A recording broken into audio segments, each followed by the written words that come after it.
O nosso convidado de hoje é o engenheiro José Carlos Magalhães Simbra, é engenheiro militar do Exército. É um sábio, não no sentido averroísta, nem alquimista de outros tempos, mas é uma pessoa que tem um pensamento bem estruturado, muito esclarecedor e, para além da engenharia militar, desempenhou funções de adjunto principal do Gabinete de Ministro da República para os Açores entre 91 e 97, foi consultor da Secretaria Regional dos Transportes e Turismo para os aeroportos do Grupo Central e, a partir de 98, prestou até 2011 serviços de consultoria à Direção Regional das Pescas e à Lotassur para as infraestruturas marítimas de apoio às pescas.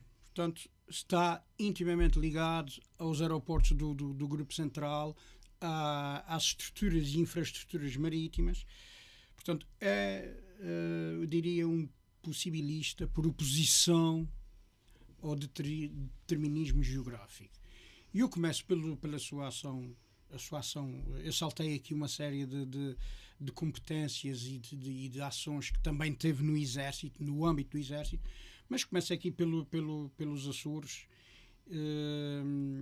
e no seu livro A Aventura Corvina, a contracapa termina a dizer que as ilhas continuam à espera de olhares geográficos. Pode desenvolver isso, se faz favor. Ora, muito bom dia, muito obrigado pelo convite e pronto, e é sempre um prazer a gente falar dessas coisas, como é óbvio. Eu, de facto, em relação aos Açores, eu estive sempre muito ligado à mobilidade, quer através das áreas portuárias, quer através de aeroportuárias, e isso evidentemente permitiu um olhar crescente, digamos assim, que manteve-se quase durante 50 anos com grande intensidade. Eu continuo a viajar entre as ilhas, às vezes já não é por obrigação, é quase por devoção, e isso evidentemente faz ressaltar determinadas questões, e entronca-se nessa questão que o geral está a colocar dos olhares geográficos. Eu acho fico um bocado perplexo quando, durante estes 50 anos, em que se falou maciçamente da insularidade, e ela já vinha sendo falada há muito tempo, mas eu acho que as pessoas olham para a insularidade como um problema, no âmbito de um problema literário, de um problema, digamos, da alma insular, um problema dos custos da insularidade para obter, evidentemente, proventos financeiros que suportem, digamos assim, os custos acrescidos que, de facto, a insularidade trouxe e ainda traz, mas não se vê a ilha do ponto de vista do objeto geográfico. Não há estudos. A própria Universidade dos Açores, a meu ver, claudicou profundamente sobre isso. E, portanto, essa visão de olhar para a ilha como um objeto geográfico é fundamental. Digamos, porque os geógrafos têm a faculdade de ver o todo. Quer dizer, olham para a ilha como um todo e estabelecem conexões e fazem estudos que, inclusivamente, são fundamentais para se perceber o que é que está na mesma e o que é que se alterou, quer do ponto de vista natural, como é óbvio, porque eles também, a parte, digamos, das ciências naturais também lhes cabe observar, mas do ponto de vista da geografia humana, que inclui a geografia cultural, as modificações na circulação e também o desenvolvimento económico do CUR, isso deixou de se fazer. Inicialmente incipientemente abordou-se o problema, mas deixou-se de fazer. E é curioso que não há monografias geográficas sobre os Açores, são muito poucas. Olha, a primeira monografia geográfica que há sobre os Açores, que eu tenha conhecimento, é da Ilha de São Miguel, da professora Raquel Soares de Brito, que julgo que ainda é viva. Foi feita na década de 50, mais tarde ficou esquecida. Ela foi um estudo que foi apoiado na altura pela Junta Geral do Distrito de Ponta Delgada, e ela depois ela era muito nova, foi depois uma ilustre geógrafa com vários trabalhos, e é professora catedrática do Instituto de Ciências Sociais e Políticas, formada, obviamente. A seguir há a monografia sobre o Corvo, se eu não estou em erro, é primeiro do que a monografia da Graciosa, feita pelo professor Carlos Alberto Medeiros. O professor Carlos Alberto Medeiros, que é catedrático da Faculdade de Letras, catedrático de Geografia, é natural de São Miguel, e quando era novo, quando se acabou de formar, ele foi para o Corvo e teve lá uma temporada, eu não me recordo bem quantos dias, teve lá um mês e tal, e produziu uma tese de dissertação, que nessa altura havia as teses de dissertação, uma tese de dissertação sobre o Corvo. Ainda hoje é a melhor coisa que se escreveu sobre o Corvo.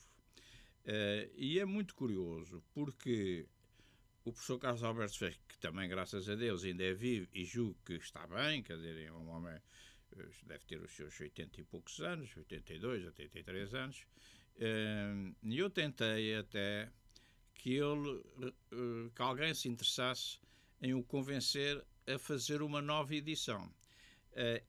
O livro teve uma reedição nos anos 80, penso eu, dos livros Horizonte, está publicada pelaquela coleção dos livros Horizonte. E essa nova edição tem, de facto, um apêndice em que ele já introduz algumas alterações sobre o Corvo. Mas o que era natural e que era extremamente interessante era ele fazer 20 anos depois, ou neste caso, sim, 20 e tal, 30 anos depois, uma nova reedição, mas mais desenvolvida, sobre o Corvo. E dava-se uma circunstância muito rara, que era um geógrafo de categoria, quer dizer, o professor Carlos Alberto é de facto uma pessoa que tem uma bagagem cultural e científica extremamente grande, conhecedor do arquipélago, dos problemas da insularidade, que em vida conseguisse, num prazo de 60 anos, talvez, eu penso que a primeira versão é de 1970, 71, enfim, 50 e tal anos, 55 anos, produzisse um trabalho que descrevesse a evolução que tinha ocorrido num pedaço de terra que é a Ilha do Corvo, digamos assim, e que sobretudo em relação a grandes problemas do isolamento e da insularidade, era certamente que seria um estudo muito interessante. A outra monografia é uma monografia do professor António Brum Ferreira sobre a Ilha da Graciosa. É uma tese também, ele era bastante novo, é uma tese muito modelada, como aliás a do Dr. Carlos Alberto Medeiros, muito modelada pela metodologia francesa, portanto, a Escola Francesa de Geografia, ainda bastante na esteira do Vidal de Lavache e dos outros grandes geógrafos que houve a seguir, evidentemente. E que também merece, não sei se o Dr. António Brum Ferreira, eu penso que ele já não é vivo, é viva mulher, que é a professora Denise Ferreira, que também tem estudos sobre climatologia extremamente interessantes nos Açores, que aliás eu considero estudos básicos, digamos assim. Finalmente, a outra monografia foi produzida por um professor da Universidade dos Açores, o professor Dr. Campos Fernandes, que mais conhecido por Farrica, que produziu uma monografia sobre a Ilha Terceira, uma monografia clássica, é um volume grande, não me recordo o número de páginas, mas é um volume muito grande, penso que são à volta aí de umas 400 páginas, ou mais talvez. Ora bem, é uma monografia muito clássica, digamos assim, não é tão desenvolvida na questão da geografia humana. De qualquer forma, essa tese de doutoramento está para publicar há 30 anos, salvo erro, há 30 ou 30 e tal anos, quer dizer. E, portanto, eu acho um pouco estranho que não se publique essa monografia. Por outro lado, a geografia deixou, de facto, de ter um papel importante na Universidade dos Açores. E com certeza, haverá cultores da geografia, professores de geografia, mas que se dedicam mais à geografia aplicada, quer dizer, tem a ver com os ordenamentos, com essas coisas que são muito importantes, como é óbvio, sobretudo agora, neste momento, são críticos, a meu ver, mas não tem este enfocamento, digamos assim, que me parece que deveria ser. De resto, há muita coisa que fala sobre a insularidade. Portanto, mas é um pouco neste sentido que acusas a falta de geografia, exatamente, de olhares eu acho geográficos. Que há uma falta de olhar geográfico sobre os Açores. Aquela responsabilidade de pilar da autonomia, a responsabilidade atribuída à universidade está um pouco esquecida. Esse pilar está um pouco esquecido. Sim. nessa matéria. Agora, vamos passar aqui às porções geográficas maiores.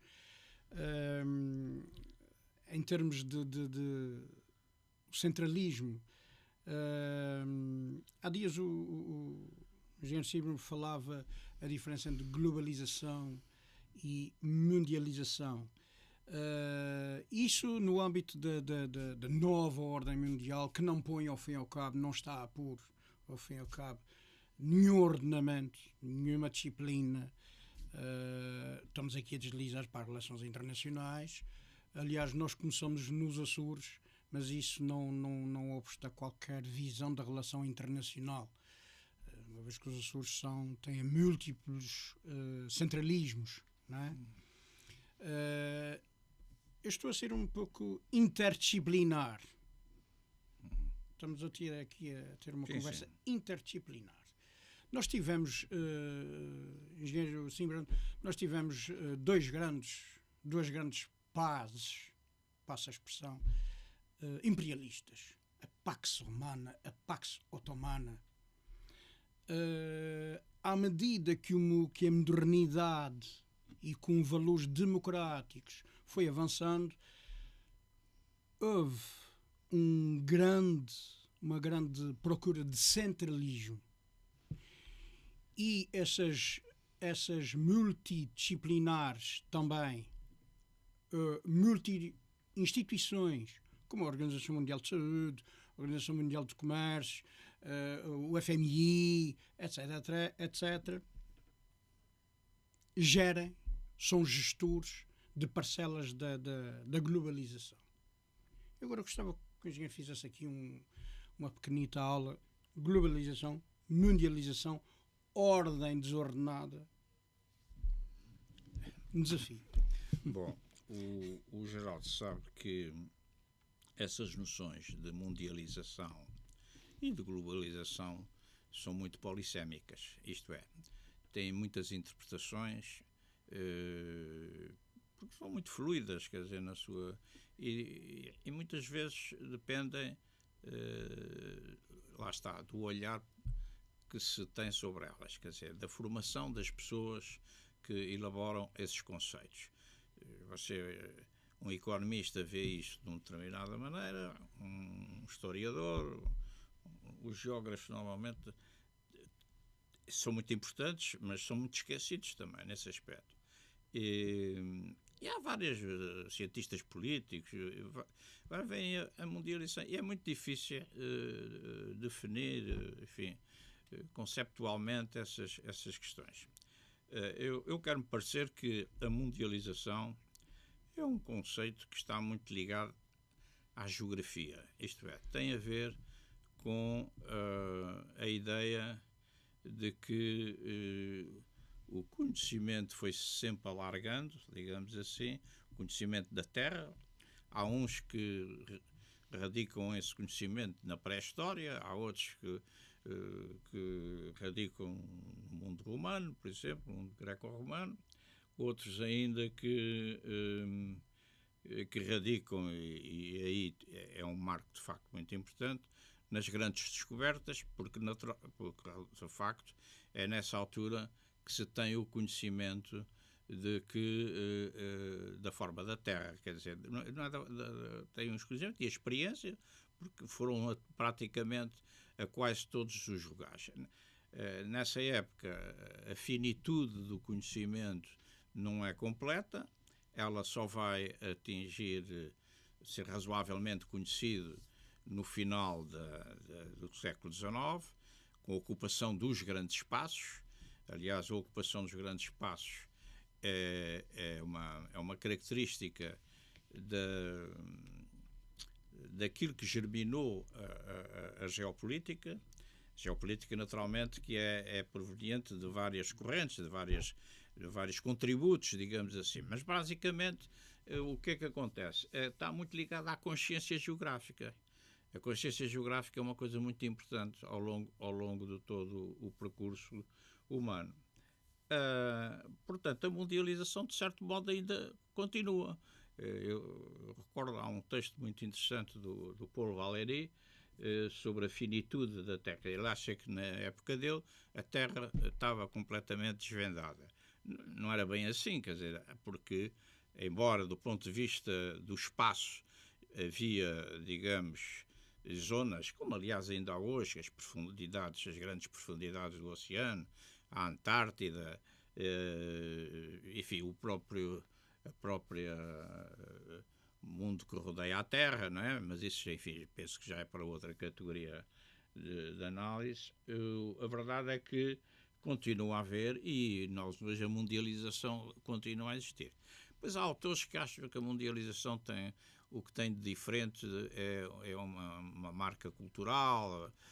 Da globalização. Da mundialização. Sim, diferente da globalização. Mas há para todos os gostos. Também há quem escreva sobre a globalização e também. A globalização, onde é que nasce? Aparentemente, a maior parte dos autores acha que a globalização nasceu nos anos 80, nos anos 90, exatamente com a explosão das comunicações, ou pronto, com o desenvolvimento, digamos, inacreditável que as comunicações começaram a ter. Eu penso que ela talvez tenha começado antes, né? E não se sabe bem os limites onde isso... Mas eu penso que há uma noção muito importante nesta questão. É que o mundo foi conhecido lentamente, nos últimos 500 anos, digamos assim, mas há um determinado momento em que com os cabos submarinos, por exemplo, e com o desenvolvimento do barco a vapor, digamos assim, e depois mais tarde, naturalmente, com os aviões, há um momento em que um acontecimento que se dá num determinado ponto da Terra é imediatamente conhecido, ou hoje é instantaneamente conhecido, diga-se de passagem, em tempo real, e tem influência num ponto que pode ser os antípodas, não é? Um acontecimento que aconteça na Nova Zelândia, eu recordo, é muito curioso, eu recordo que eu estive na Nova Zelândia há uns anos e a certa altura há lá uma zona chamada, é um fiord, e o caminho, que é muito visitado pelos turistas, e o caminho sofreu uma derrocada e houve ali o perigo do isolamento dos turistas e da população que estava dentro, já no fiord, e que ficou sem comunicação. Isso saiu nos jornais aqui em Portugal. Portanto, quer dizer, a globalização está muito ligada à mobilidade.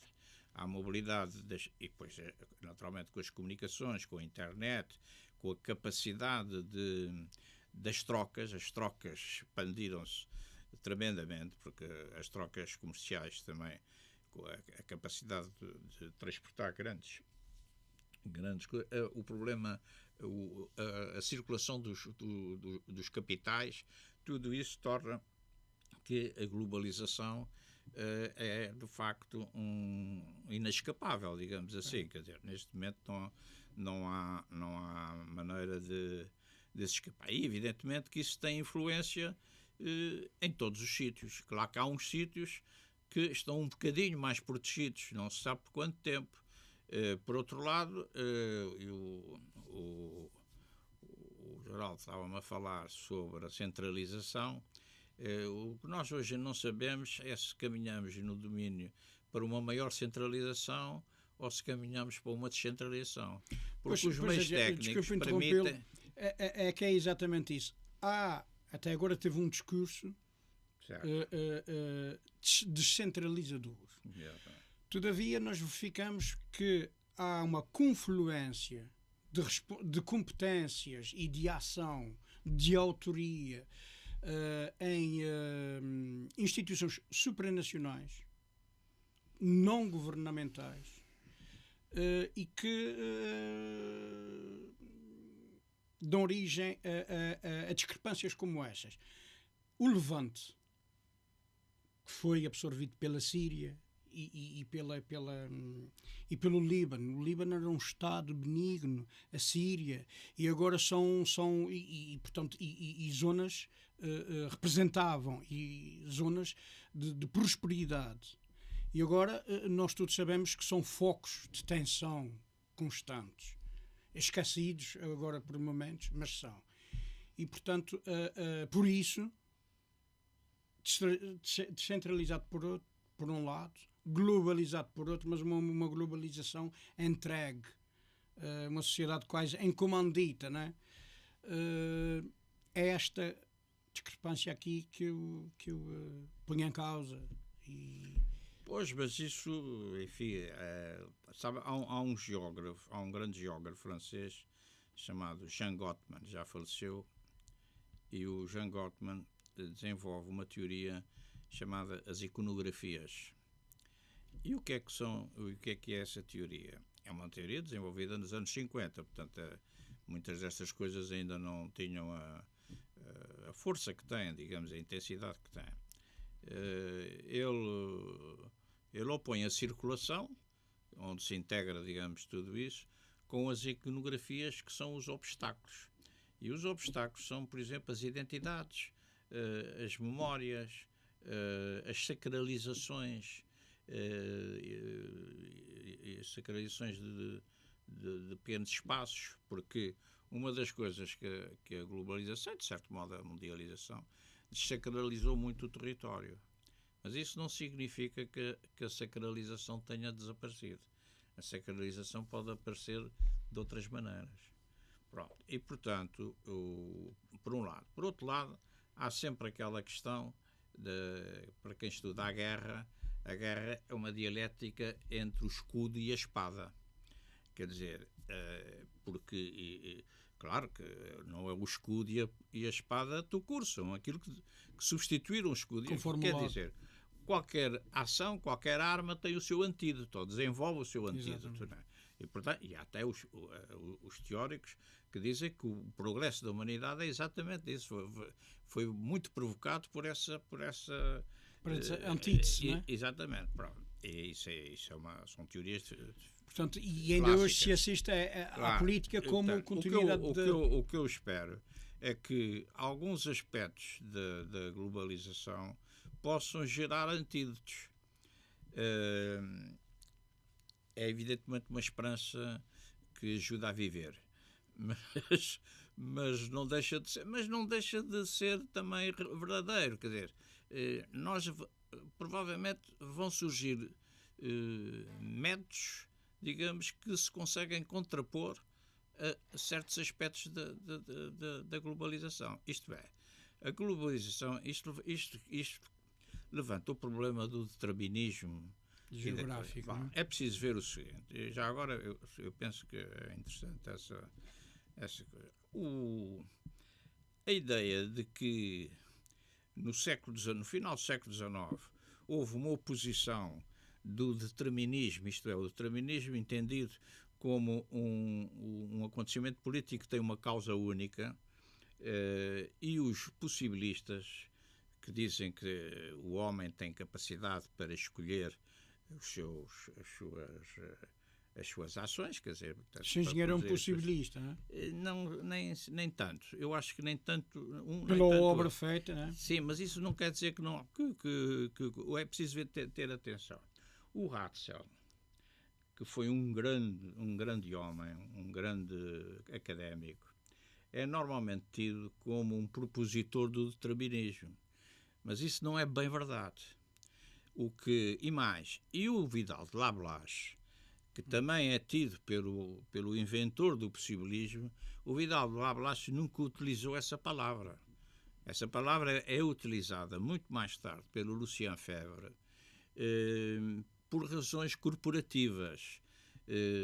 Porque o que acontece é o seguinte, até da própria correspondência entre o Vidal de Lablache e o Ratzel. O Vidal de Lablache tinha uma enorme admiração pelo Ratzel. O que é que se vê? É evidente que todos esses homens foram produtos da época. Portanto, usam às vezes expressões e às vezes fazem afirmações que vão num sentido. Essa época é uma época em que as ideias nasceram, quer dizer, umas ideias de desenvolvimento das ideias. O que o Ratzel escreveu no início da sua carreira não é exatamente igual àquilo que ele escreveu no fim. O Ratzel, num certo sentido, não foi determinista. O que o Ratzel dizia era que havia povos de cultura e povos da natureza.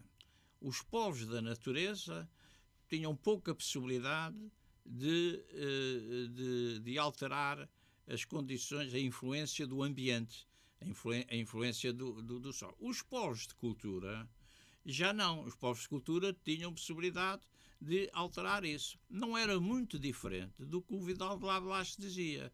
O que havia eram condições de possibilidade. Quer dizer, as condições de possibilidade eram, talvez no Ratzel fossem um pouco mais estreitas do que no Vidal de Lablache, mas as condições de possibilidade exatamente é isso, quer dizer, é a capacidade que, com o desenvolvimento da tecnologia, nós podemos alterar um pouco o desenvolvimento da natureza, quer dizer, modificarmos a natureza. Não é? E isso é que está na base.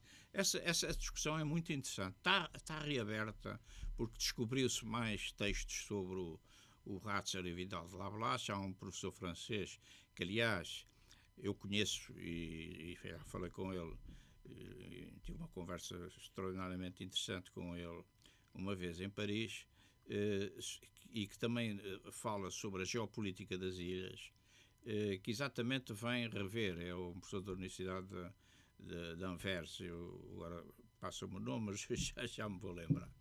É exatamente isso, quer dizer. E, portanto, o grande problema agora é sabermos se aquilo que está a ocorrer no mundo, por exemplo, com a inteligência artificial, é dominável ou não vai ser dominável pelo homem. É evidente que o sentido, as consequências disso, nós nem sequer podemos avaliar, não é? E a gente tem a sensação que a globalização mete-nos num colete de forças. Quer dizer, podemos fazer infinidade de coisas, mas dentro de uma determinada área. Não quer dizer que não tivesse havido deterministas. Por exemplo, houve um determinista, e já agora uma questão até curiosa. O Ellsworth Huntington, não é o Huntington do choque das civilizações. O Ellsworth escreveu um livro sobre o clima que vale a pena ler hoje. Ele é um determinista. Ele acha que é o clima que altera e atua na sociedade, praticamente como força única. Mas aquilo que ele escreveu é extremamente interessante. E hoje em dia, com estas questões ambientais, ele é útil. É um livro relativamente útil. Não pela finalidade que ele tem, mas pelo conjunto de observações que ele faz.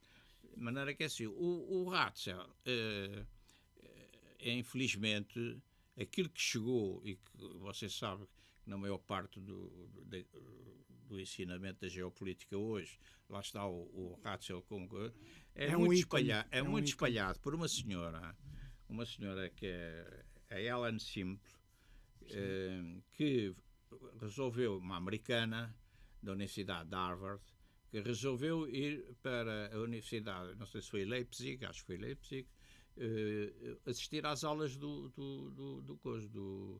Ratzel. Com curiosidade, a senhora assistia às aulas à entrada na porta, porque não eram permitidos senhoras nas aulas nesse tempo na Alemanha.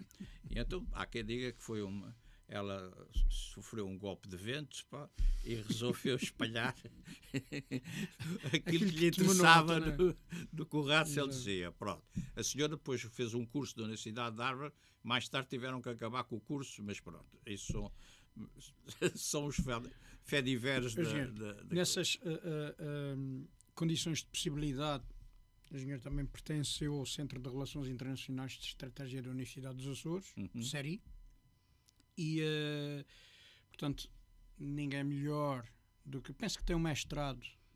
Nunca tive. Pronto, eu estudei estas coisas, foi nas áreas militares. Exato. Se ensinava muitas geopolíticas. De qualquer forma, sei que tem uma biblioteca de geopolítica e geoestratégia maior do que muitas institucionalizadas. De qualquer forma, a ordem mundial, e eu insisto nisto porque o que se tem visto é que é mais desordenada do que ordenada, e toda esta perturbação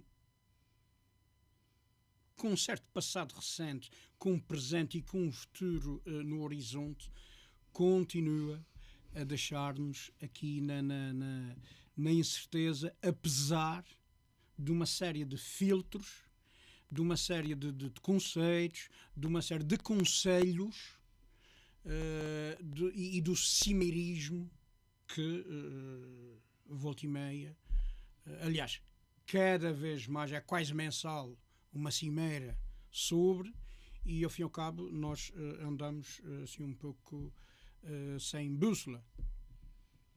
Pois, mas isso deriva de, pronto, o mundo, como o Geraldo sabe, e nós apanhámos ainda uma boa parte dele, estava dividido em duas esferas de influência, né?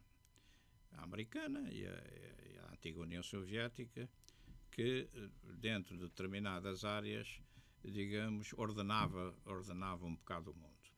Havia uma série de conflitos nas zonas periféricas, mas nas zonas centrais houve paz. Houve paz que foi, digamos, a paz que foi garantida pela arma atómica. Nós nunca devemos esquecer isso. Foi a arma atómica que garantiu a paz na Europa, não foi a União Europeia.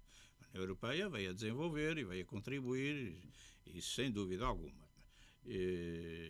Embora, como se vê, as rivalidades europeias não desapareceram assim tão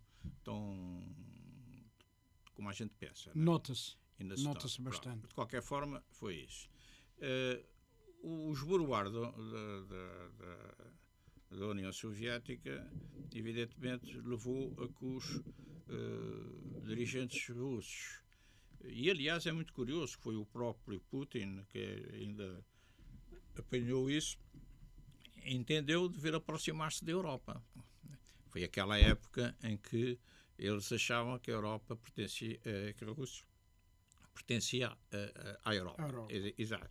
A teoria euroasiana estava um bocado posta de parte, nunca desapareceu, como é óbvio, que ela também faz parte da idiosincrasia russa, mas não desapareceu. Por outro lado, evidentemente que os acontecimentos acabaram por suscitar e vir ao de cima, talvez fosse inevitável, ou talvez pudesse ter sido de uma maneira um bocadinho diferente, o sentimento russo de cerco. Os russos, no fundo, a teoria euroasiana é dizer, não, a nação russa também é a parte asiática, o peso da nação russa é enorme e, portanto, nós somos uma entidade autónoma que tem capacidade de resistir, digamos, a certos aspectos de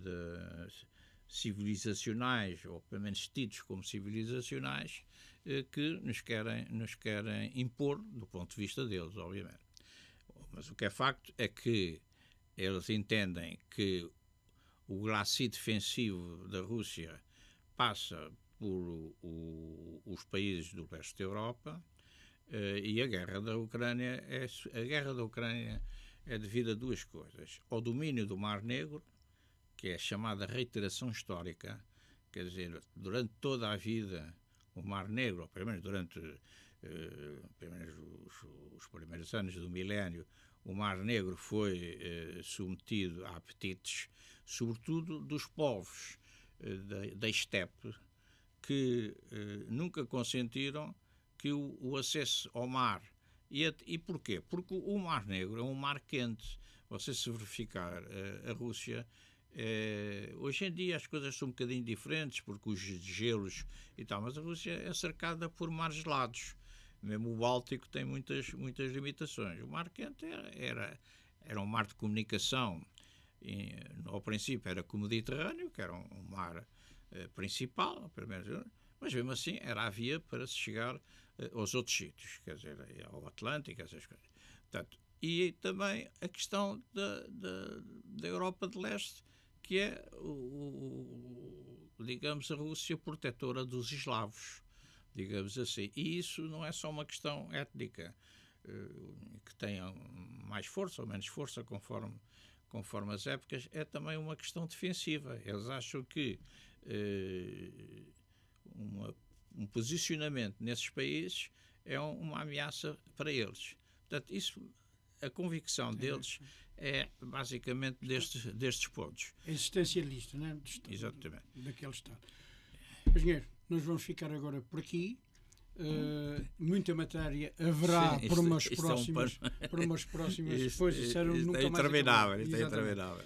Mas é extremamente interessante. Metodicamente, vamos ter vamos ter a oportunidade de desenvolver estas matérias. O nosso muito obrigado. TSF obrigado, tive muito gosto, grata pela sua presença. Eu, pessoalmente, é um privilégio conversar sempre consigo. Sempre e até estou à vossa até breve. disposição. Até breve. Muito obrigado. Ok.